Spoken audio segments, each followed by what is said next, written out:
ಪಣಂಬೂರಿನಲ್ಲಿ June 29ರಂದು ನಡೆದ jewellery ಉದ್ಯಮಿಯ ಧರಣಿ ಪ್ರಕರಣದಲ್ಲಿ ತನಿಖೆ ನಡೆಸಿರುವ ಪಣಂಬೂರು ಪೊಲೀಸರು ಮತ್ತೆ 4 ಆರೋಪಿಗಳನ್ನು ಬಂಧಿಸಿದ್ದಾರೆ.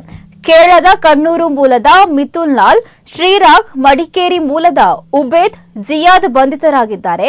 ಈ ಪೈಕಿ ಶ್ರೀರಾಗ್ ಕಣ್ಣೂರು ಜಿಲ್ಲೆಯಲ್ಲಿ ಸಿಪಿಐ ಪಕ್ಷದಲ್ಲಿ ಸ್ಥಳೀಯ ಮಟ್ಟದ ನಾಯಕನಾಗಿದ್ದು ಕ್ರಿಮಿನಲ್ ಚಟುವಟಿಕೆಯಲ್ಲಿ ಪಾಲ್ಗೊಂಡು ಪೊಲೀಸರ ಅತಿಥಿಯಾಗಿದ್ದಾನೆ.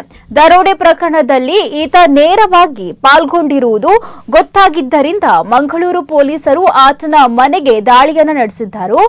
ಶ್ರೀರಾಗ್ ಮತ್ತು ಆತನ ಸಹೋದರರು ಪಕ್ಷದ ಮುಂಚೂಣಿಯಲ್ಲಿ ಇದ್ದುದರಿಂದ ಪೊಲೀಸರು ಮನೆಗೆ ಎಂಟ್ರಿ ಕೊಟ್ಟು ವಾರ್ನ್ ಮಾಡಿದ್ದು ಮನೆಯವರನ್ನ ಇರಿಸು ಮುರಿಸು ಮಾಡಿತ್ತು. ಹೀಗಾಗಿ ಕಿರಿಕಿರಿ ತಪ್ಪಿಸಲು ಶ್ರೀರಾಗ್ ಸ್ವತಃ ವಕೀಲರ ಮೂಲಕ ಮಂಗಳೂರಿಗೆ ಬಂದು ಪೊಲೀಸರ ಮುಂದೆ ಶರಣಾಗಿದ್ದಾನೆ. ಮಿಥುನ್, ಉಬೇದ್ ಮತ್ತು ಜಿಯಾದ್ ಕೂಡ ವಕೀಲರ ಮೂಲಕ ಮಂಗಳೂರಿನಲ್ಲಿ ನಿರೀಕ್ಷಣಾ ಜಾಮೀನು ಪಡೆಯುವುದಕ್ಕೆ ಮುಂದಾಗಿದ್ದರು. ಈ ವೇಳೆ ಮಂಗಳೂರಿನ ಮಿಥುನ್ ಕೆಪಿಟಿ ಜಂಕ್ಷನ್ ಬಳಿಯಲ್ಲಿ ಅರೆಸ್ಟ್ ಆಗಿದ್ದರೆ ಉಬೇದ್ ಮತ್ತು ಜಿಯಾದ್ ಪಡೀಲ್ನಲ್ಲಿ ಪೊಲೀಸರ ಬಲೆಗೆ ಬಿದ್ದಿದ್ದಾರೆ. ಕೃತ್ಯದಲ್ಲಿ ಬಳಕೆಯಾಗಿದ್ದ ಇನೋವಾ ಮತ್ತು ಇನ್ನೊಂದು ಶಿಫ್ಟ್ ಕಾರನ್ನ ಪೊಲೀಸರು ವಶಕ್ಕೆ ಪಡೆದಿದ್ದಾರೆ.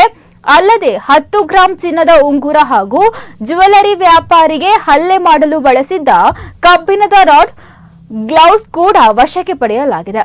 ಪ್ರಕರಣದಲ್ಲಿ ಪ್ರಮುಖ ಆರೋಪಿ ಎಂದು ಗುರುತಿಸಲ್ಪಟ್ಟಿದ್ದ ಶಿಜಿನ್ ಎಂಬಾತ ಇನ್ನೂ ಪತ್ತೆಯಾಗಿಲ್ಲ.